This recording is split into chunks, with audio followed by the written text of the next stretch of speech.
Carmen. Ooh. I'm home. About time. Oh, you gon' play me like that? Just when I get back to see you, that's cool. About time. You know two could play this game, cause you feel the same, and you know it's true. About time. You step to a guy like me, who'll always be willing here for you. About time. We cut to the chase, baby, and you let me see the sweet side of you. Sweet as a honeybee, so much more to a girl like me. Like a queen, I control this hive.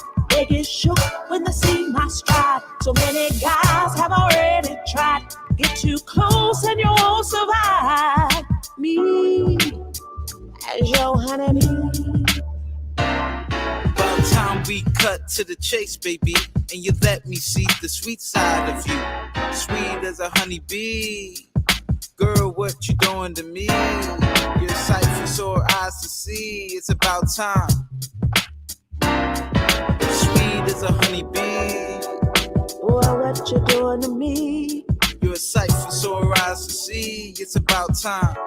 About time. Sweet as a honeybee. Girl, what you doing to me? You're a sight for sore eyes to see. It's about time. It's about time. Sweet as a honeybee. Hey. Boy, what you doing to me? You're a sight for sore eyes to see. It's about time. Come on. Sweet as a honeybee. Boy, what you doing to me? You're a sight for sore eyes to see. It's about time. About time. Sweet as a honeybee. So sweet. Boy, what you doing to me? You're a sight for sore eyes to see. It's about time.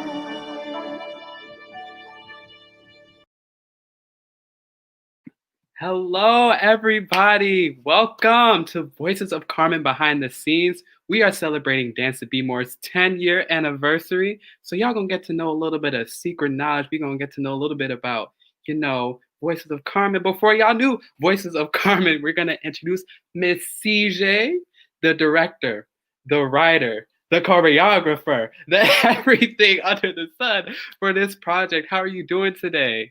I am doing good, and I'm actually just checking out your curtains on the back. I feel like my shirt and the curtains are trying to be together. I'm doing great, Christian. How are you? I'm doing well. I'm doing all right. I'm happy. 10 years, literally. I've been. Yeah. I know. I actually remember some of the video footage that I have of Dance to Be More when we first started. Have you 10 years ago? And you know what? I'm such a nice person because I thought about grabbing some of those clips and showing them. I was like, I'm not gonna put Christian out like that. His little self with his afro was bigger than anything else on his body, and he was so cute. And now he's all grown up. Spared me. Thank you. Thank you. So we have a couple of panelists with us today. We have Faith Bender, Jackie, and we have Terrence. They'll all be joining us, talking about their journey in Carmen as well. So let's jump right into it. How are you guys feeling, actually? How are you guys feeling? All good. Great. So Voices of Carmen actually did not start here in Baltimore. It started all the way back in Switzerland. It's called international. But yeah, we started in Switzerland. So let's get right into that. So let me give you a little bit of background here, Christian. These are some of the photos of my brother Kelvin on the bottom and me. And he and I worked on this project together in Zurich, Switzerland in 2007. Okay. And why Switzerland? How did that even happen? So my brother lives in Germany, in Berlin, and he's also a choreographer. And I was working in New York as a choreographer and a director. And we actually saw hip hop production back when hip hoppers were very popular. Were like sort of trending. That was pretty bad. And we thought, oh wow, that was such a good idea to mix Carmen the opera with different genres of music. But I just feel like you got to take your time with it and just build it well. Right. And so he and I got an opportunity and had some funders in Zurich where he often did master classes who wanted to work with teens there during the summer. And so he said, "Hey, CJay, do you want to come up with that idea, that Carmen thing that we talked about?" And I was like, "Okay." So he came to New York and hung out with me for a couple of weeks. And I started writing first sort of a synopsis for it. Mhm. And then we did a bunch of research. Back then, you go to Lincoln Center and look at videotapes of dancing and different operas and performances of Carmen productions, and talked a lot about sort of what it could be and where we would set it in order for young people to do it. So we decided that would be in a high school that was unpacking Carmen the novella in a literature class because it's an opera, but it was based on a short novel by Prosper Mérimée. And so once we had that idea, he went back to Germany, and then it was my task to write the thing. And so it took me, I would say, not long, because I needed to turn it in for them to okay it and fund the project. So I would say maybe 2 months to write the full script, and then send that off with a synopsis. And it was approved. And then we figured out a 9-month plan for me to go back and forth from New York to Zurich to audition young people, to sort of train them each month while they were in school, and then do a long camp Carmen in the summer where we would build the entire production. And we're up in the mountains. And they're literally just cows and things, just Swiss cows just walking around with big eyelashes, like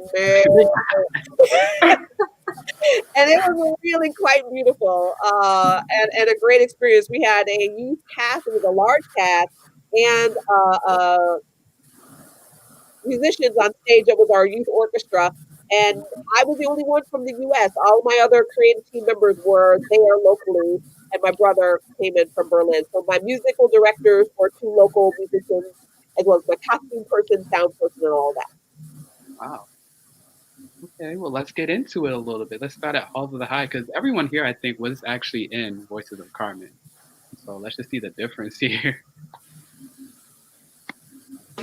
Diszipliniert sie, was es disziplinieren gibt und wir werden kein Problem haben und harmonisches Zusammenleben bei uns im Schulhaus ist weiterhin garantiert.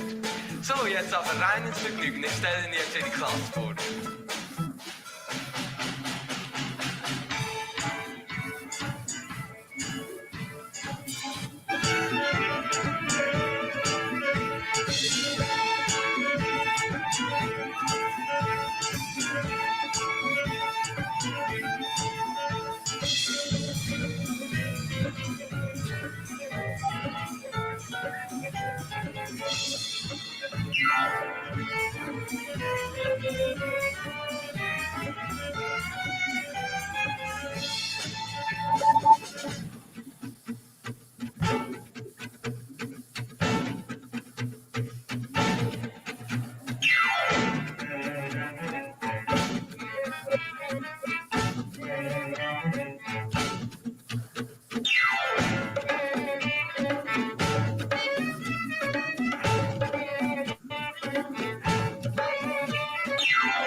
That was so nice to see. That's so cool. Oh my gosh. Yeah. It was very well put together. I really liked it. And then like you can even see some of the parallels with how we did it, but then there's obviously like the stylistic Yeah. differences in there too. Yeah. Sure. Oh wow. That just brought back so many memories. Right? The basketball too. I Yeah. was waiting for our song for Halls of the House. I'm like, this isn't Halls Uh-huh. of the. Then that was cool. So CJay, how did you decide what to keep and what to change from the different versions? I think a lot of it came in conversations with you all. Some of y'all are part of the original Carmen Youth Council, and then also being a high school teacher. Like back then, I worked with young people a lot, but I didn't work in a high school. And so, right before I started doing Voices of Carmen for the U.S., I was also working at Baltimore School for the Arts. So I had 10th graders, and then I would just sort of watch them. It was like research. And I was just like, see how they're doing things and see how they're acting. Like, I see you. A lot of that got filtered into the script, into relationships. And some of it was like sort of what I had thought. But then there were other things I was like, oh, this is like a whole different ecosystem. Right. So let me try to see how we're going to create that. So a lot of what got created on stage, the people bring their own experiences and help make it shape it. So next we're gonna get into Carmen #1, her big entrance. So for those of you who may be watching, we have multiple Carmens in the show. The teacher, Miss Schuler, is unpacking this novella. The students are like, can I play a part? Can I play a part? She's like, yeah, well, I'll just take turns. So they're taking turns playing Carmen and Don Jose to look at this piece of literature. And you're going to meet Carmen #1, 2, and 3, sort of old and new in these next books.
So what were they saying at the end? Go Carmen. Oh, you're muted. They're doing the Go Carmens from Oh, Carmen Blue. It was so So, you know, I'm cool. curious, what were y'all thinking when you were watching that? It was really good. It was, you could really see the process of from then till now. It's just like it's still incorporated, but like it's different, but it's still so amazing. Still I like captured some of really well. Yeah, I like some of the decisions that like the people, not in the background, but the people you didn't hear from, and that kind of reminded me of our habanero. Christian, you're one example who like I laugh every time watching you.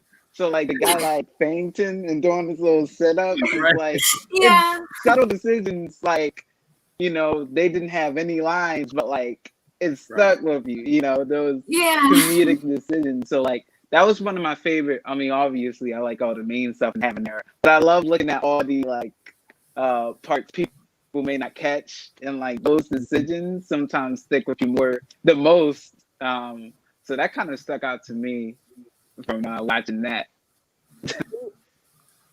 And I kind of even. Oh, wait, you were going to say something? Oh, no, go ahead.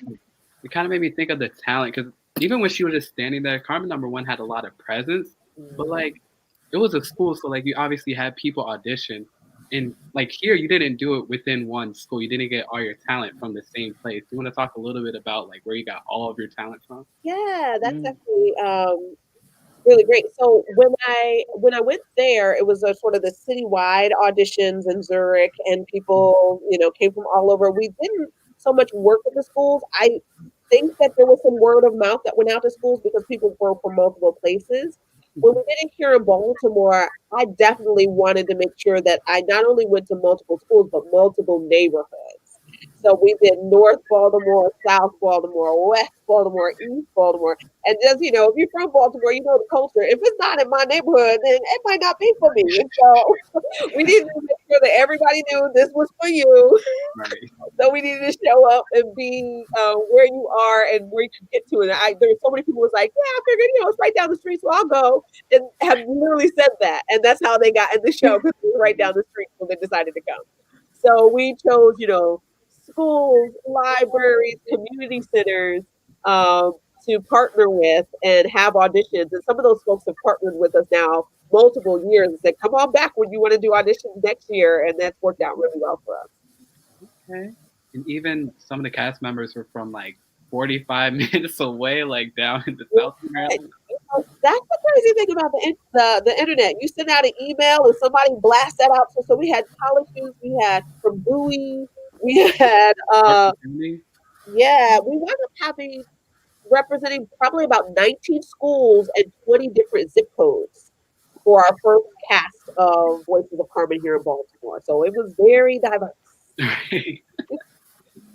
All right, next up, we're going to go to Carmen #2. This one's a monologue, I believe. And remember, this is in Switzerland. Right, the Ich bin ein. Du machst mir weh! Ich habe den Streit nicht angefangen. Ich habe gerade erwähnen, was sich deine Kollegen eingemischt haben. Da bist du froh, dass sie eingegriffen haben, bevor etwas passiert ist. Du willst nicht, dass mir etwas passiert. Mir ist eigentlich egal, was du machst. Ich bringe dich ins Gefängnis, damit ich nachher die ganze Druck habe. So stresst dich so. Deine kleine, hübsche Freundin sieht so aus, als ob sie das Leben lang auf dich warten würde. Und abgesehen davon tun mir meine Füße weh. Ich bin müde und ich mache jetzt eine Pause. Lass mich was an!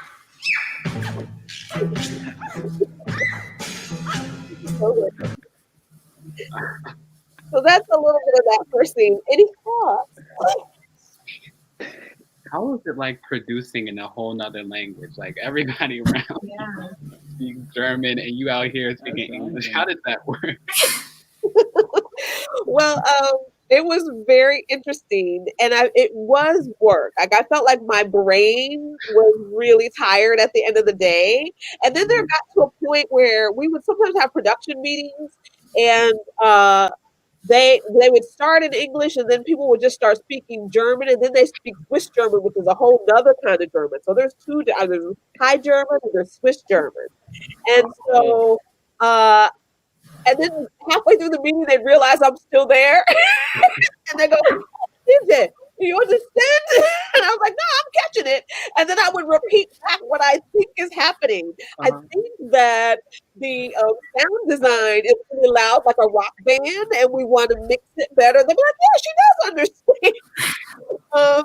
And so I started to, and also that's when I really fell in love with just speaking body language, because I would just watch people's physicality to sort of get a sense of what was going on, and would wouldn't be able to manage that. And then writing, I wrote it in English, but I sent it to the dramaturg that they had hired, and the dramaturg translated it. And so when they were sort of just chilling and at home, they were speaking Swiss German. But in school, the way that it is, you speak High German when you're at school. But when you're home with your family, you speak Swiss German. And so inside of the play itself, we go back and forth between High German and Swiss German. And there was one moment where there was a scene, and my stage manager kept going, like, just making this face every time we were in the scene. I think it was that scene. And one day he asked me, he says, why did she say blah, blah, blah, blah? And I was like, she doesn't say that. She goes, yeah, she does. And I was like, really? And we come to find out, the dramaturg had a typo. And so she was saying something in a way that just didn't make any sense. I couldn't tell because I didn't know what they were saying. And so, but him coming up and saying, you know, and one of the other students was like, yeah, we were wondering why she said that. And I was like, those are not the lines. And so we had to retranslate to sort of hone in.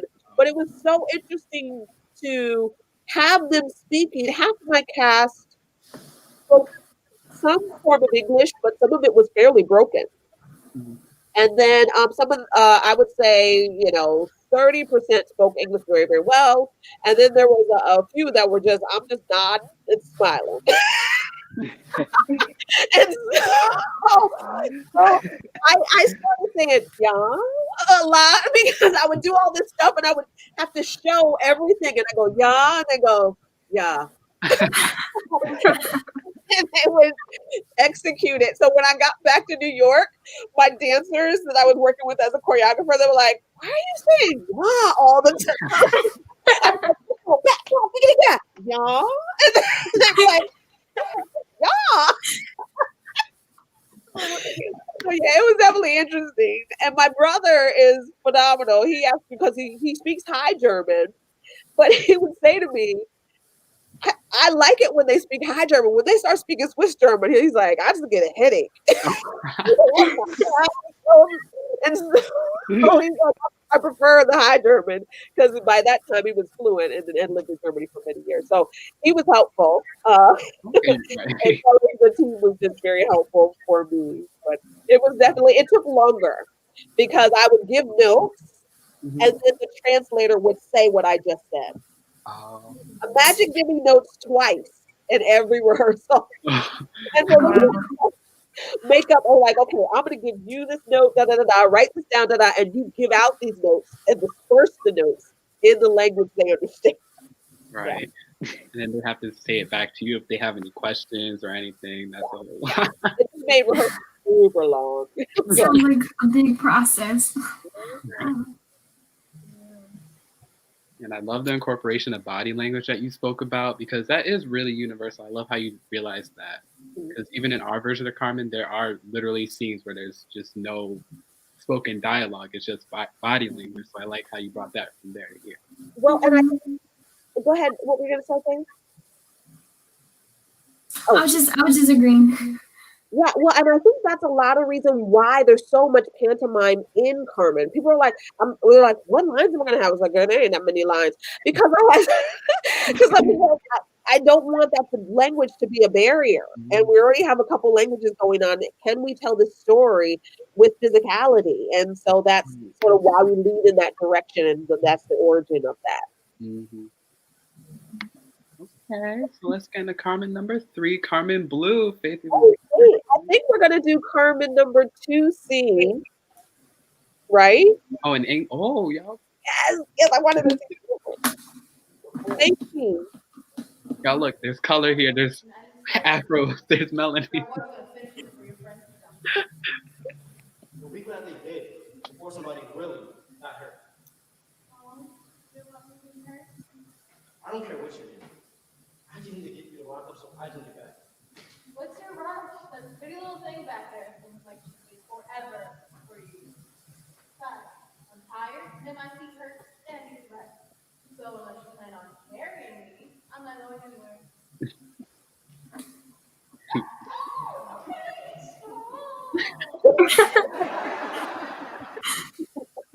Yes. Like the little personality thing Terrence was talking about. Oh, he's squall. like that difference between like the Zurich girl who played Carmen too, and she's just like squealing, "Put me down," and then Caitlin who's like, "Ooh, he's so strong." I love that discernment. That's hilarious. Whatever you want to do next, Christian. I just want to make sure we saw those scenes back. Yeah, so next we're gonna go into Carmen Blue from Zurich.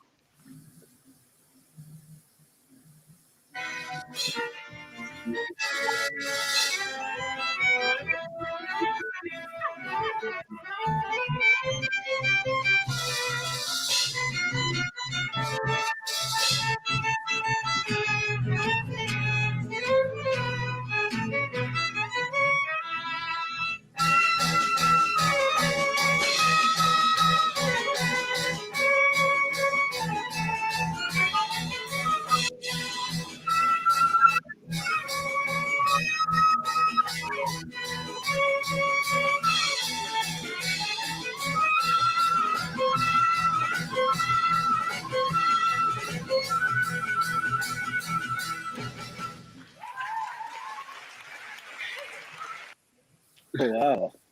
So I will say the poor young lady, her mic pack was falling out, so that's why she was the one arm dancer. One arm up and one arm back. They had a lot of fun with that. It's definitely very different. Yeah. Yeah. Faith, how was that? Like seeing your entire dance in another culture? I mean, I feel like the thing that makes it so Carmen Blue, I think, is like the relationship between Frespita, Mercedes, and Carmen. So that's like how I knew it was Carmen Blue. But if I was just looking at the choreography, I would have no idea that was Carmen Blue.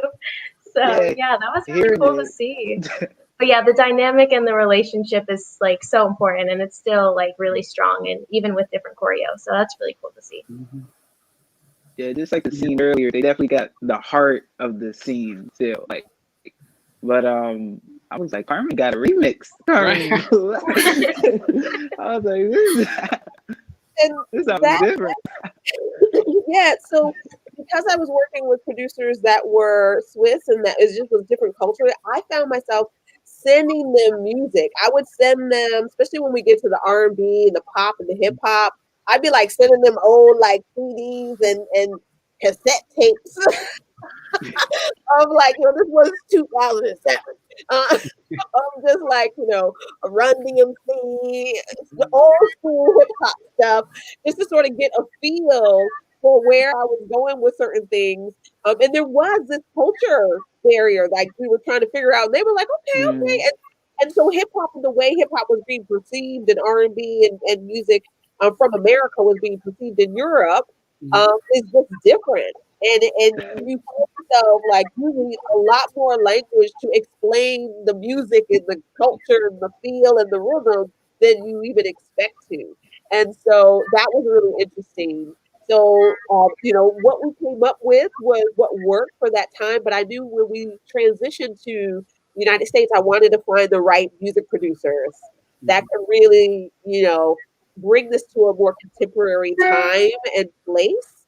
And so one of those music producers was my husband, Winston Philip, and another was Vaughn, who we'll actually look at later when we look at Desert Rose. But I think we're going to listen to Winston's or watch the 2019 version that's a little different take on the song. We add vocals to it because that number has got that sort of Broadway trio feel. But the young ladies that I used didn't have a lot of singers. I had some good dancers in the show. And so we made that primarily a dance number to instrumental. But we were able to actually do some singing and dancing in the 2019 version.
Featuring our very own Faith Bender. Right? Yes, good memories. Oh, I miss that. Right. And even just like the mixity I see of just styles, especially in the Switzerland one, did you have to learn any like traditional dance, like choreography in a way? Because it did look really different. I did. I remember doing lots of research. The piece is set in Seville, Spain, and so I just looked at dancing from the time period, dancing from the cultures, and it's plural. It's not sort of this monolith. There's lots of different cultures in Spain, and then that region and what styles of movement, what the hands did when you dance and just started to I try not to mimic so much, but just sort of infuse and embody some of that and let it breathe inside of the space, the choreography and the storytelling. And I love the 2019 version so much because you had the little bass going like the boom boom, but then they were still doing like these dances, and the next thing you know, they was getting it down like.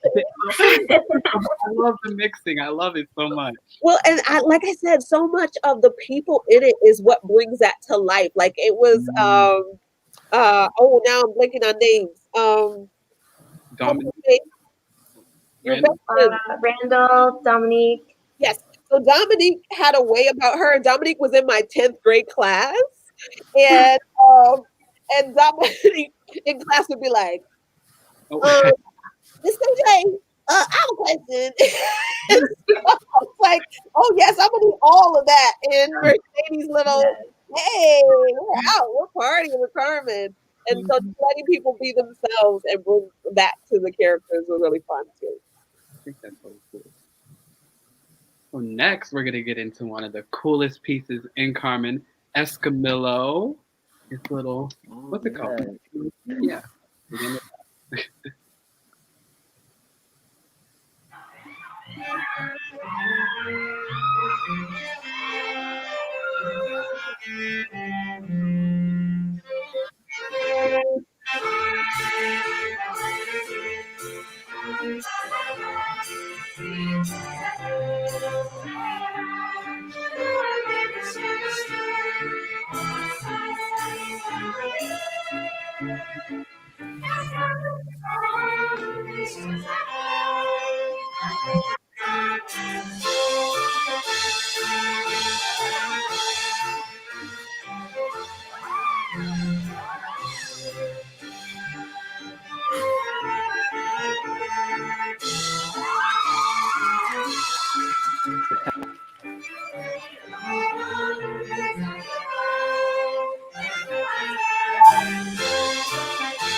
Okay. Well, any thoughts on that? It was different too. I love all these things because, like, oh yeah. Oh, I was just saying the music, but like it sounds different, but it's the exact same. Right. I don't know if you guys noticed that too. You know, it's sort of like I can have a sense of their culture into like the interpretation of each scene, but like it still has the purpose and motivation for that scene still there.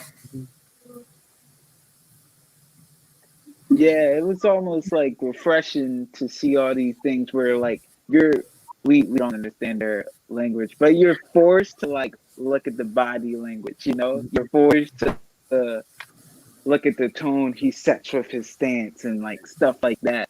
So like it was really cool there. It's cool. I'm waiting to hear like our version, but to see like but to see the original. This is really dope to be forced to focus on you know, whether it's pantomime, body language, facial expression. It's refreshing in that sense. Yeah, the story really is delivered no matter what. You make sure that was possible, and it was. Yeah. Yeah.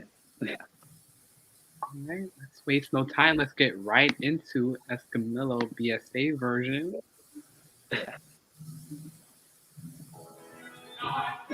Who that is?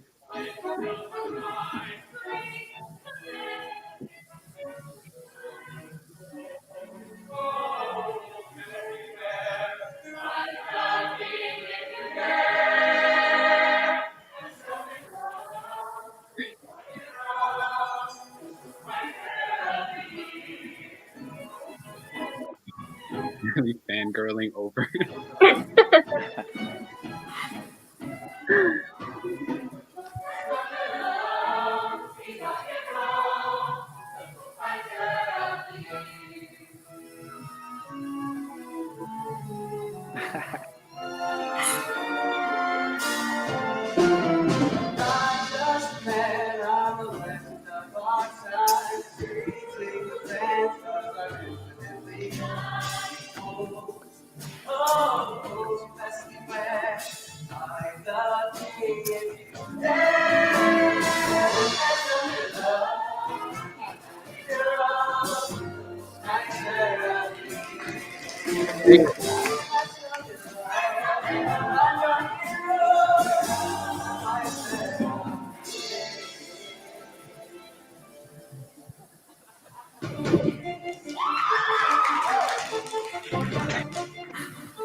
Love that one as always. My favorite part, the choreography in that. So if they do that. Yeah, it's the best part of the whole thing. Oh, Then you get all The big reveal. Mhm. I cannot. It was really, really hard to stay on stage during that number and act like I don't care about him. Like, oh, he's so annoying. He's so prideful. Because all I wanted to do was just jam out. But I was like, I'm on stage. I'm in character. It was funny. I was backstage movement. Oh, yeah, that was. Right. That was funny. Love Even though the choreo music in that. followed it, that was really cool. Yeah, and I love that one part where Eli and Jane are like Right. that was their choreography. I was like, what's that do here? They were like, we can just be like, yeah, yeah. I was like, yes, do that. Mm. Yeah. But you could really tell people had fun with that scene. Mhm. Oh, yeah. They took that thing so serious. They were in there. Right. So smooth. So. And who produced it? Like, who made the other like musical section? Like when it got sold, did it? Da-da-da-da. Oh, yeah. So the inspiration for that is Terrence. Oh. Believe it or not. Oh, yeah. I remember that. Oh, Terrence came to sing the demo as we were creating the demo tracks for it, and we did a whole singing. He was like, "God bless the man," and did the whole thing. So, and then he was leaving, and he was right over here. He's packing up his bag, and he was just sort of singing light to himself, but like letting it like flow. It was like. And so he was sort of running with it a little bit, and I was like, "That's funny." And so I said, "Huh." And then he did it again, and he just was like singing in his head, but just forgetting that the song was in his head. But he naturally sort of has a sort of a Right. down. So he left here, and I was like, "That's real funny." And so then by the next day, I was like, What if by the time we get to Escamillo, the big reveal is that he's a soul singer? Old school R&B smooth. and ladies love him, girls adore him kind. So that's what we did. So I rewrote the whole back end, and then we made it R&B. We had him come and re-sing it, and then no, not you. We had the guy who played Eskimolo, Mark. Mark. Yeah, we had Mark come and sing it R&B. And then we actually had to have a dude who used to sing in an old 90s R&B band come and listen to it and be like, nah, man, those weren't the notes. These are the notes we used to sing. And we were like, yo, that's that Jodeci, that's that Boys to Men, that's that. And so that's how we came up with what that should sound like. And then even the back section, the dun, dun, dun, dun, dun, dun, dun, dun, who orchestrated that? That was Winston. And I just knew that but it was Winston. It was like me making nonsense noise, and so I write arrangements, but and I create compositions, but I'm not a trained musician of an instrument of sorts. So I'm sort of a splatter of certain sections, and that section especially, I was like, it's like, and he's like, yeah. Listen to it, and then sometimes I'll learn like, and then it's like, and they're like,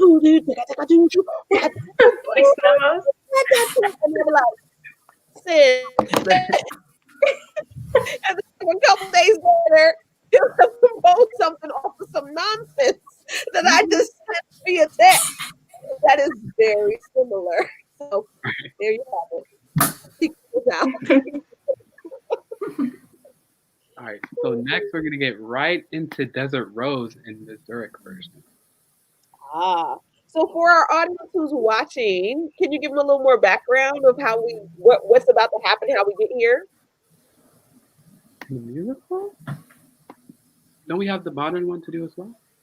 We do. So basically, what happens is Carmen gets this rose on a letter, and someone from the classroom that's telling the story of Carmen feels like this is a really familiar story. And so he then comes in and tells his version of the story, which is how we meet the fourth Carmen, who happens to be his sister. Oh, we have a question. I'm so sorry. Someone asked, was stepping on the guy in the script or improvised along the way? That was actually direction that I gave them. And so it was like, he's a bull and you sort of victorious over the bull and put your foot up on, and throw the scarf or whatever. And so that was some direction of how do we make it a finish that's like, ta-da!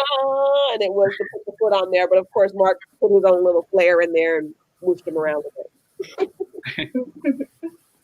Thanks for the question. Lisa? Oh. All right, let's get into this version. Liebste Carmen, ich habe alle deine Briefe erhalten und bin aus dem Gefängnis entlassen worden. Ich komme dich, meinen lang versprochenen Kuss zu holen.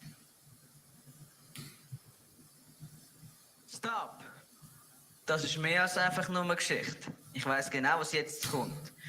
Das Gleiche ist mit meiner Schwester passiert. Vielleicht ändert sich Namen, aber es bleibt immer die gleiche alte Drecksgeschichte. Yeah.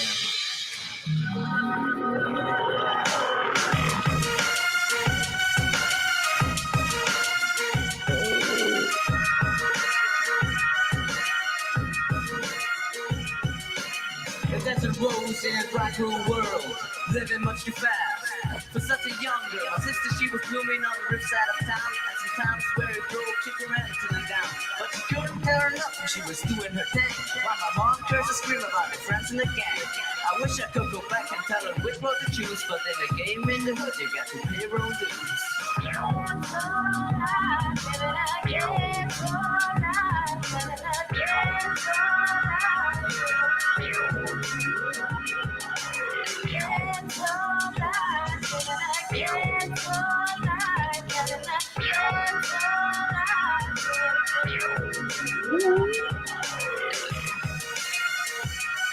Okay. Camera angles too. Yes. Yeah.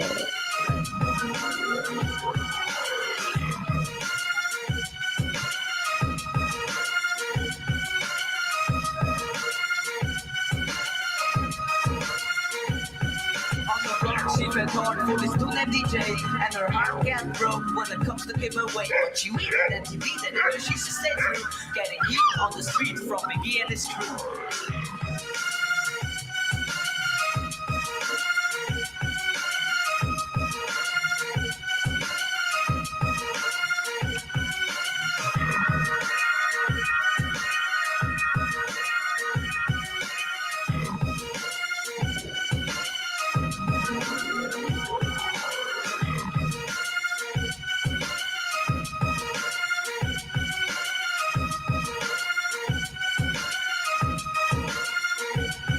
That one day she got word, he was free as a bird. He said he meet her and he greet her on the block on the curb.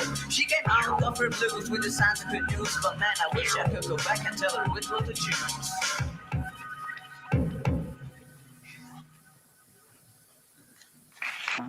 Whoa, that was amazing. There's a lot to unpack. Wow.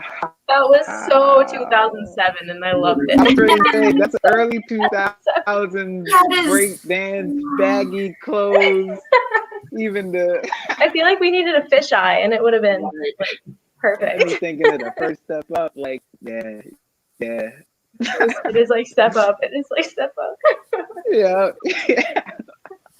I was like, this dude, even the beat gave me 2000s vibe. I was like, oh. He want to go further. In the beginning, why were they laughing when he first came in? When Dominic just came in, why were they laughing? Like, do you remember what the lines were? I don't. I'm sure it was something funny, but I don't remember what I wrote, and I can't translate it anymore. Right. But it was funny to me. Sometimes his English was okay, but I missed that he it's mostly she waited and debated. And his pronunciation of she waited and debated, because he really had no idea what he was saying. Yeah. Waited and debated. Yeah.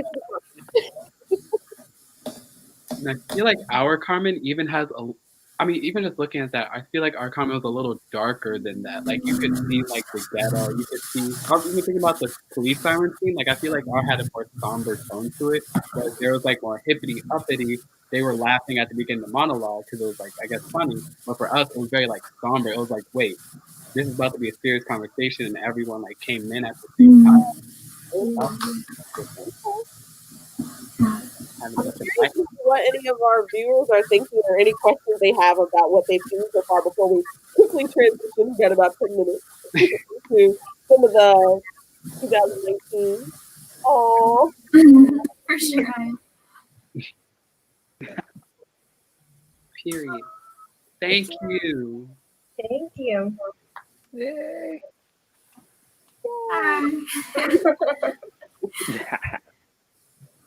all right, Christian, bring us home. How are we gonna get into 2019, 18, something? Yep, I think it's 2008. It was a long time. But yeah, we're gonna hop right into the future, and we're gonna go to the summer when you actually started. It was Adema, Trudy, and I just started doing demos. Mm-hmm. We have pictures from that, I believe. Yeah, so that was the first thing that I wanted to do, was revisit the music and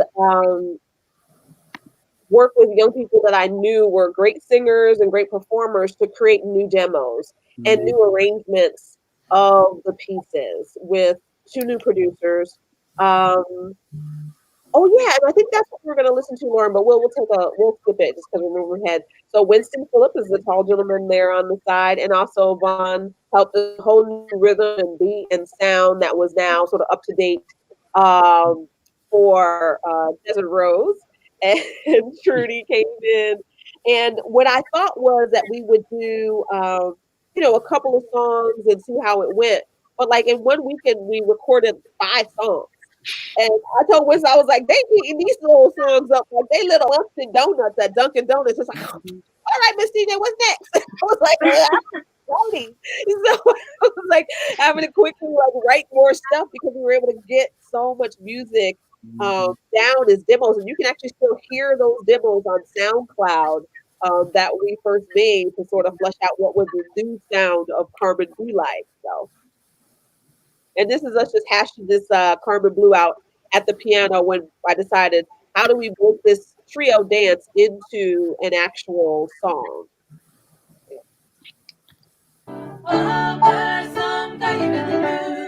Life's too short, don't let it pass you by. Come dancing past another side. Carmen, how can you look so blue? Robert, some guy you really knew.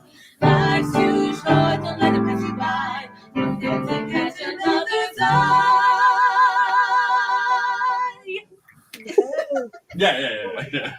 It was the harmonies for me. Yeah. It was a little feel for me. So cool seeing how a musical just changes so much from Switzerland, then to that sort of feel, like the churchy feel, and then to the final feel that we had at the end. And I also love how you taught.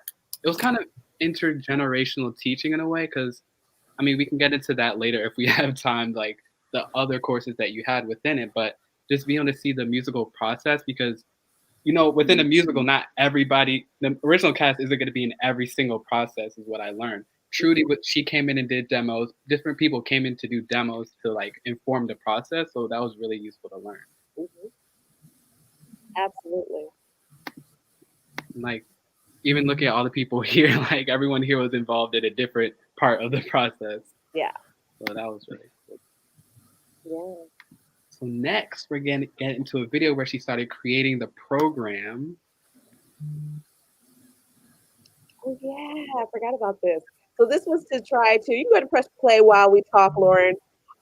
This was to try to introduce Voices of Carmen to people without having made it yet.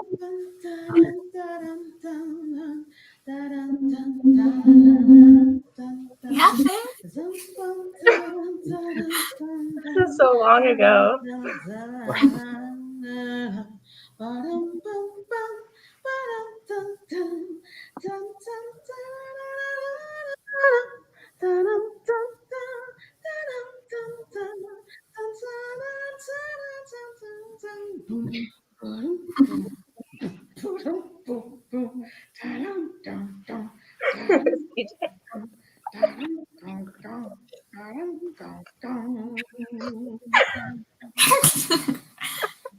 CJay cracking me up. See, I was holding it in the whole time, and then as soon as we finished, I just You were killing it though, but you hit Yeah, y'all be saying some crazy nonsensical stuff, and you be like, okay, I don't know with that. All right, Christian, we got 4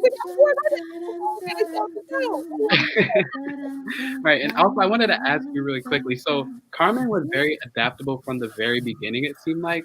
Do you want to talk a little bit about that? Because we had like mini performances, and then we had other mini adaptations and all these iterations of Carmen.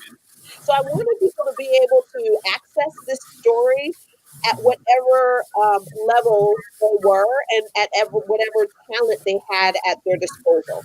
Not everybody has as much talent as there is in Baltimore. Baltimore is an incredibly talented city. You got singers, you got musicians, you got dancers, you got actors. But if you're like in the middle of nowhere and you're like, we got a couple singers and like one person dances, how are you going to do Carmen? But I want people to be able to do it. So there's a concert version of Carmen where if you have a lot of singers but not a lot of dancers, that might be a good fit. There is sort of a mini 30 to 40-minute excerpt of Carmen that you can do and then have a community talk back afterwards. So the idea is that people get to have a conversation about the conflicts inside of Carmen and how those things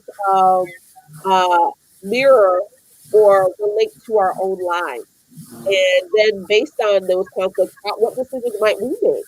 To be able to even consider how we deal with our emotions when we're in deep passion or in relationships where we feel in some kind of way. And so it's a bit of a lesson, it's a parable to relationships and what do healthy and unhealthy relationships look like. And so whether you do a concert version or community conversation version, the full version with an orchestra or a version with just the track, it's a way for you to approach this piece. And was this the first Dance and Be More project for this age group specifically? Yeah. I worked a lot with teens, but I hadn't created a dance to be more program for adolescents. And I waited. I wanted it to be the right thing, and I waited, and then this came up, and I thought, yeah, this is weighty. This isn't like jazz hands, we love theater and wear teeth. you Right. know, I feel like things were deeper. I feel like they can go deeper, and I want to give them a piece that has some substance and some meat on the bone. And so that's why I came up with this piece. And certainly, talking with the Carmen Youth Council really helped me see how much these things were resonating, and that you were seeing it around you at school and different situations that didn't have a creative outlet necessarily that was designed to help have the conversation. So now, I mean, we have like 3 minutes left. Would you like to go through the virtual videos from 2020? Or Yeah, what I think might be good is if people could see the auditions from 2019, and then we'll see the virtual videos, and we'll start the movie 5 minutes later. How about that? okay. Let's do it. I think we're going to do that. Hey, Lauren, can we watch the 2019 video?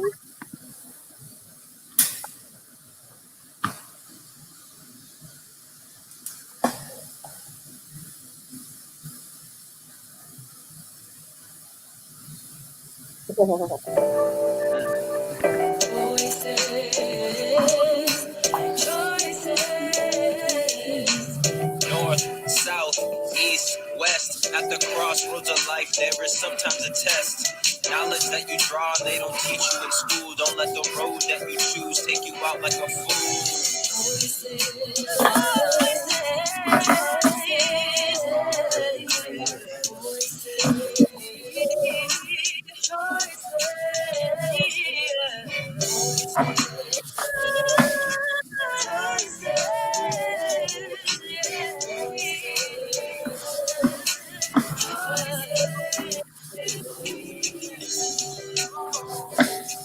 Don't let the road that you choose take you out like a fool.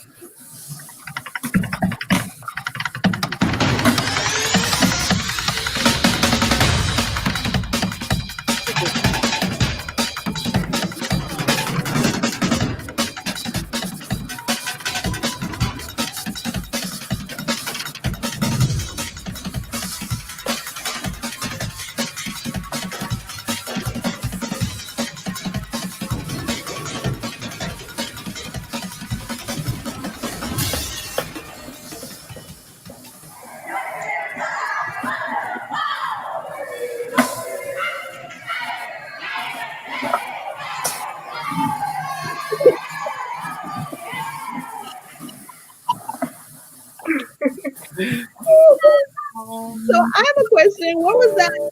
Think back to the audition process. What was that like for you? North, south, east, west. At the crossroads of life, there is sometimes The audition Anything? process. Yeah. Yeah, it was probably the most comfortable one I've been a part of. It was much more of a training at the same time, and the nerves were kind of out the door. It wasn't an audition, but it was like a fun, like interactive, whether it was acting activities or singing exercises, which no one felt like insecure. At least I didn't sense anything because everyone had a goal. It was an atmosphere of learning as opposed to competing, if that makes sense. So that audition process was really refreshing for me. Oh man.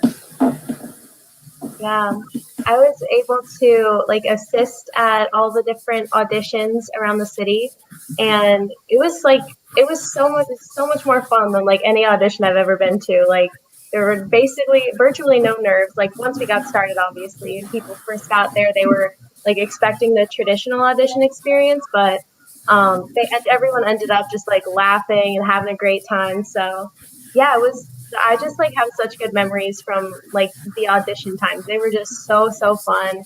And that's when I really started to see like the cast come together, because we had been working on choreography and like concepts and everything for this show since like a year before, and now we were actually seeing it on like the youth in Baltimore, and it was like it's really coming together now. So that was just really amazing to see. And yeah, it was just such a fun experience. So And I'm actually just remembering too that Terrence and Faith, you were both part of the Baltimore auditions and the Atlanta production. Yeah.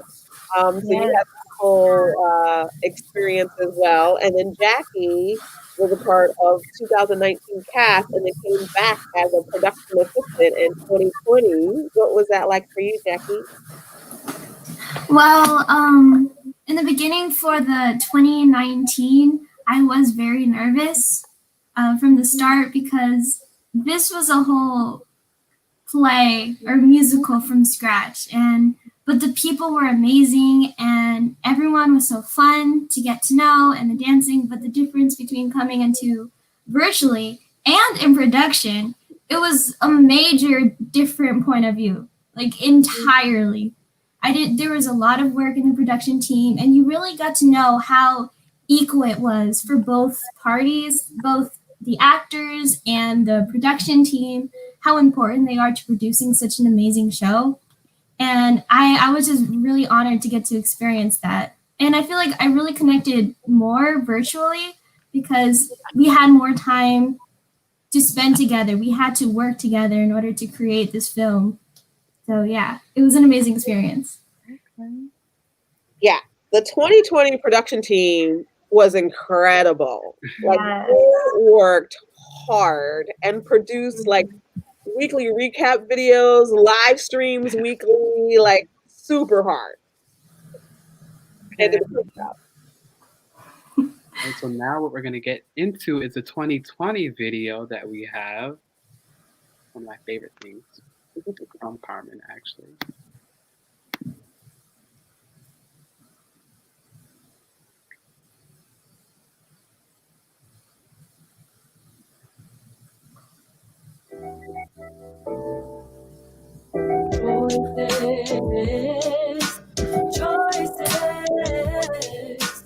North, south, east, west. At the crossroads of life, there is sometimes a test. Knowledge that you draw and they don't teach you in school. Don't let the road that you choose take you out like a fool.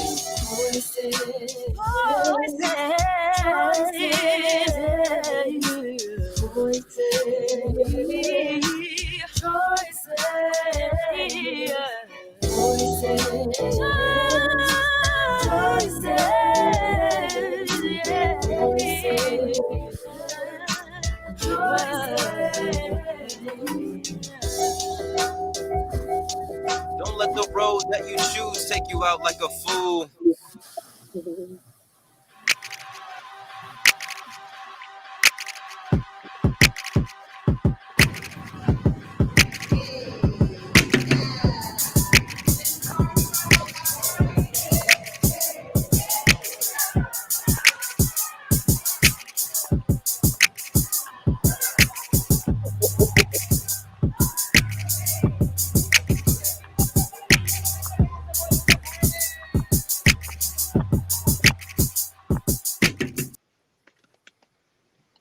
All right.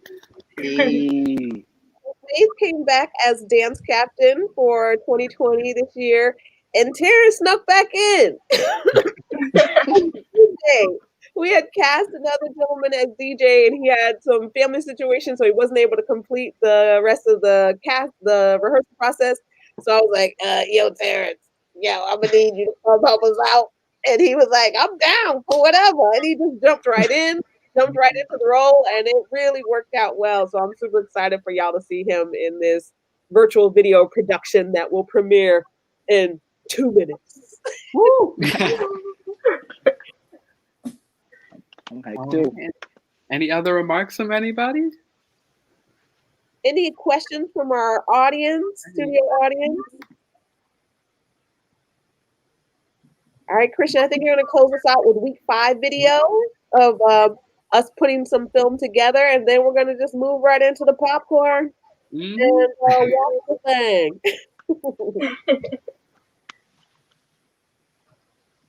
That in my shrimp.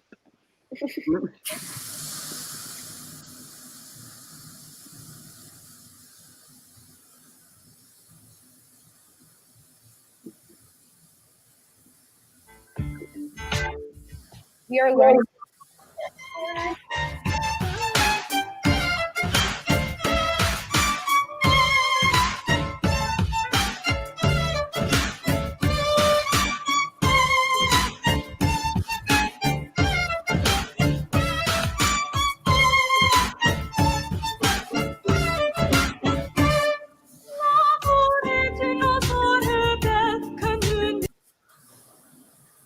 All right, T.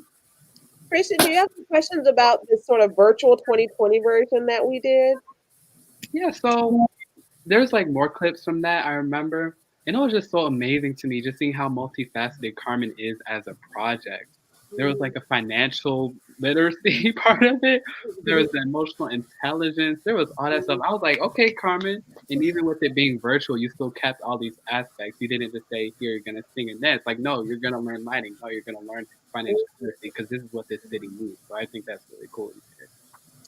Awesome. Yeah, it was a big pivot for us. You know, we did the Be More Healthy Expo just like the first year, and then March hit and everything shut down. And so I really wasn't sure if we'd be able to do Carmen this summer, and took some time and took some pause and asked questions of the folks that we cast and of the parents, and their feedback was phenomenal. They really wanted to give it a go, and we're open to doing a virtual version of it. And so we sort of started to reimagine and rethink of how we might produce this virtually, and then what would be the end game? What's the performance? And so that became outdoor park performances, drive-in performances behind the motor house, and then finally a movie musical version of Voices of Carmen that we all shot from our own homes.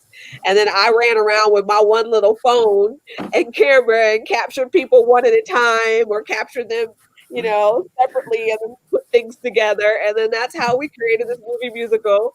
And in 30 days, breakneck speed, we crammed it all together to at least show it to y'all before you went back to school. And then we've taken some more time to sort of clean it up and make it a little more shiny. And that's what we're going to air tonight, is the full length version. And we're going to go away and get out of the way, and you can watch it on YouTube. I think Lauren's got it all set up, or on Facebook, and it should be great. Lauren, is there any instructions you have for us? Can we thank Christian? Thank you, Christian. Crushing it as host, as always. Yes, sir. Our full Voices of Carmen is up. Their Act 1 is premiering now. Act 2 will premiere at 7:30 after you watch Act 1. And then the finale will premiere at 8 o'clock right after Act 2. So enjoy. It's all in one playlist, and you can enjoy it tonight with some popcorn and your friends and family. All right. So we can jump out of here and just go to YouTube and watch it now? Everybody like, comment, subscribe. Like, comment, subscribe. Comment. YouTube channel. Smash that like button. Voices, right. We want to hit 500 subscribers. There it is. And then you can leave. Yeah. So go to Voices of Carmen YouTube channel and hit Act 1. Get your popcorn ready and enjoy your movie musical starring so many of these amazing folks and working behind the scenes in production. And Christian, we got you next year. Oh. You guys won't regret it, I promise. Thank you again, everybody. Thank you for coming. Thank you. Thank you. Bye. Bye. Bye. Yes, we You did a good job.